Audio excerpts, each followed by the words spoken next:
ಯಶಸ್ಸು. ಪ್ರತಿಯೊಬ್ಬರಿಗೂ ಯಶಸ್ಸು ಬಗ್ಗೆ ಕೇಳಿದರೆ ಸಕ್ಸಸ್ಸಿಗೆ ಒಬ್ಬೊಬ್ಬರಿಗೆ ಒಂದೊಂದು ಡೆಫಿನೇಷನ್ ಇರುತ್ತೆ.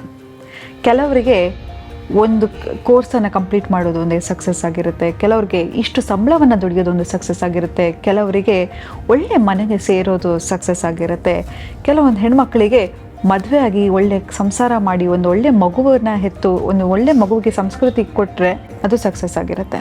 ಪ್ರತಿಯೊಬ್ಬರಿಗೂ ಸಕ್ಸಸ್ ಅಂತ ಹೇಳಿದ್ರೆ ಡಿಫ್ರೆಂಟ್ ಡೆಫಿನೇಷನ್ನೇ ಇರುತ್ತೆ. ಆದರೆ ನಿಜವಾದ ಯಶಸ್ಸು ಏನಪ್ಪ ಅಂತ ಹೇಳಿದ್ರೆ, ನೋಡಿ, ನಾವೆಲ್ಲ ಕೆಲವು ಸತಿ ಯಶಸ್ಸು ಅಂತ ಹೇಳಿದರೆ ದುಡ್ಡು ಅಂತ ಅಂದ್ಕೊಂಡ್ಬಿಡ್ತೀವಿ. ಎಷ್ಟೋ ಸತಿ ಇಷ್ಟು ದುಡ್ಡಿದ್ರೆ ಅದು ಯಶಸ್ಸು ಅಂತ ಹೇಳ್ಕೊಡ್ತೀವಿ. ಖಂಡಿತವಾಗ್ಲೂ ಸುಳ್ಳು. ಹೌದು, ಹಣ ಪ್ರತಿಯೊಬ್ಬ ಮನುಷ್ಯನಿಗೂ ತುಂಬಾ ಮುಖ್ಯ. ಆದರೆ ನಮ್ಮ ಪ್ಯಾಷನನ್ನು ನಾವು ಫಾಲೋ ಮಾಡ್ತಿದ್ದೀವ, ನಮ್ಮ ಕೆಲಸದಲ್ಲಿ ನಾವು ಖುಷಿಯಾಗಿದ್ದೀವ, ಅಥವಾ ನಾನು ಮಾಡ್ತಕ್ಕಂತಹ ಕೋರ್ಸನ್ನು ನನಗೆ ಖುಷಿ ಕೊಡ್ತಾ ಇದೆಯಾ, ಇದು ನಿಜವಾಗ್ಲೂ ನನಗೆ ಬೇಕಾಗಿತ್ತಾ, ಇದಕ್ಕೆ ನಾನು ಯಾವುದೇ ಕೆಲಸ ಮಾಡಿದ್ರು ಅದಕ್ಕೆ ನಾನು ಜಸ್ಟಿಸನ್ನು ಒದಗಿಸಬಲ್ಲೆನಾ, ಇದೆಲ್ಲವೂ ಕೂಡ ಸಕ್ಸಸ್ಸಿನ ಡೆಫಿನೇಷನ್ ಆಗ್ತಾ ಹೋಗುತ್ತೆ. ಕೆಲವು ಸತಿ ನೋಡಿ, ನಮಗೆ ಆ ಕೆಲಸ ಮಾಡಲಿಕ್ಕೆ ಇಷ್ಟ ಇರಲ್ಲ, ಆದರೂ ಏನೋ ಒಂದು ಬಲವಂತಕ್ಕೆ ದುಡ್ಡುಗೋಸ್ಕರ ಮಾಡ್ತಾ ಇರ್ತೀವಿ. ನೋಡಿ, ಒಬ್ಬ ಮನುಷ್ಯನಿಗೆ ಕೆಲವು ಸತಿ ಏನಾಗುತ್ತೆ ಅಂತ ಹೇಳಿದ್ರೆ ಹಣ ಮುಖ್ಯ. ಆದರೆ ಒಂದು ಮಟ್ಟಕ್ಕೆ ನಾವು ಹೋಗ್ಬಿಡ್ತೀವಿ, ಎಷ್ಟೇ ನೋಡಿ ಒಬ್ಬ ಬಿಲಿಯನರ್ ಆಗಿರಲಿ ಮಿಲಿಯನರ್ ಆಗಿರಲಿ, ಅಥವಾ ನೋಡಿ ಒಂದು ಲೈಫ್ ಸ್ಟೈಲನ್ನು ನಾವು ರೀಚ್ ಆದಾಗ 100 ಕೋಟಿ ಇರೋನು ಅದೇ ಲೈಫ್ ಸ್ಟೈಲಲ್ಲಿ ಇರ್ತಾನೆ, 5 ಕೋಟಿ ಇರೋನು ಅದೇ ಲೈಫ್ ಸ್ಟೈಲಲ್ಲಿ ಇರ್ತಾನೆ.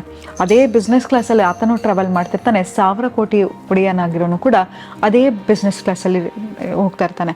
ಒಬ್ಬ 5 ಕೋಟಿ ಒಡೆಯ ಅದೇ ಮರ್ಸಿಡೀಸಲ್ಲಿ ಹೋಗ್ತಾ ಇರ್ತಾನೆ, ಇನ್ನೊಬ್ಬ ಅದೇ ಬ್ರ್ಯಾಂಡಲ್ಲಿ ಇನ್ನೊಂದು ಉತ್ತಮವಾದ ಕಾರಲ್ಲಿ ಹೋಗ್ತಾ ಇರ್ಬೋದು, ಆದರೆ ಹೋಗೋ ರಸ್ತೆ ಒಂದೇ ಆಗಿರುತ್ತೆ.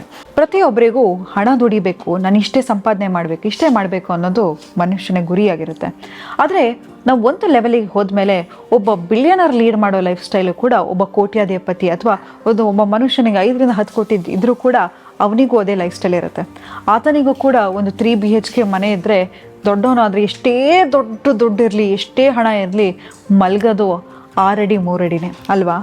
ಎಷ್ಟೇ ಕೋಟಿ ಆಗಿರಲಿ, ಎಷ್ಟೇ ಇದಾಗಿರಲಿ, ಎಂಥದೇ ಕೋಟಿಯಾದ ಕಾರ್ ಹೋಗಲಿ, ಒಬ್ಬ ಸೈಕಲಲ್ಲಿ ಹೋಗೋನು ಅದೇ ರಸ್ತೆಯಲ್ಲಿ ಹೋಗ್ತಾನೆ, ಒಂದು ದೊಡ್ಡ ಕಾರ್ ಇರ್ತಕ್ಕಂಥ ಐಷಾರಾಮಿ ಕಾರ್ ಇರೋನು ಕೂಡ ಅದೇ ರಸ್ತೆಯಲ್ಲಿ ಹೋಗ್ತಾನೆ.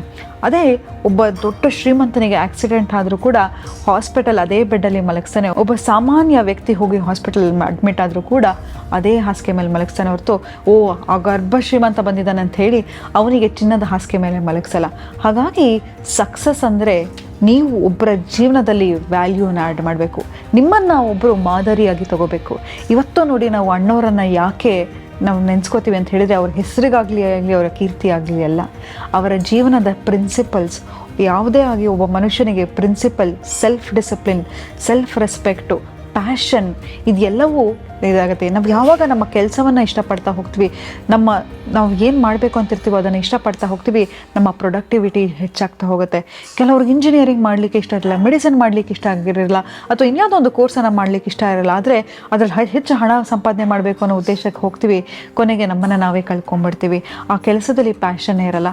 ನಿಜವಾಗ್ಲೂ ಏನಪ್ಪ ಅಂತ ಹೇಳಿದ್ರೆ, ನಿಜವಾಗ್ಲೂ ಒಬ್ಬ ಮನುಷ್ಯನಿಗೆ ಸಕ್ಸಸ್ ಅಂತ ಹೇಳಿದ್ರೆ ಯಾವಾಗ ಅವನು ಇನ್ನೊಬ್ಬರ ಜೀವನವನ್ನು ಚೇಂಜ್ ಮಾಡ್ಬೋದು ಅನ್ನೋದು, ಯಾವಾಗ ನಾವು ಒಬ್ಬರು ಲೈಫಲ್ಲಿ ವ್ಯಾಲ್ಯೂಸನ್ನು ಆ್ಯಡ್ ಮಾಡ್ತೀವಿ, ನಾವು ಒಬ್ಬರಿಗೆ ಮಾದರಿಯಾಗಿರ್ತೀವಿ. ನಾವು ಏನಂತ ಹೇಳಿದ್ರೆ, ಹಣ ಯಾರು ಬೇಕಾದರೂ ಸಂಪಾದನೆ ಮಾಡ್ಬೋದು, ಯಾರು ಸಂಪಾದನೆ ಮಾಡಲ್ಲ ಹೇಳಿ? ಹಣ ಯಾರ ಹತ್ರ ಇರಲ್ಲ ಹೇಳಿ? ಎಲ್ಲರ ಸಂಪಾದನೆ ಮಾಡ್ತಾರೆ ಅಲ್ವಾ. ಹಣ ಎಲ್ಲರ ಹತ್ರ ಇರುತ್ತೆ. ಆದರೆ ಆ ಹಣದಿಂದ ನಾವು ಒಬ್ಬರ ಜೀವನವನ್ನು ಚೇಂಜ್ ಮಾಡಲಿಕ್ಕೆ ಸಾಧ್ಯನಾ, ಅಥವಾ ನಾವು ನಡೆಸ್ತಕ್ಕಂತಹ ಜೀವನ ಇನ್ನೊಬ್ಬರಿಗೆ ಮಾದರಿಯನ್ನು ಕೊಟ್ಟರೆ ಮಾತ್ರ ಆ ಸಕ್ಸಸ್ಸಿಗೆ ನಿಜವಾದ ವ್ಯಾಲ್ಯೂ ಅಲ್ವಾ.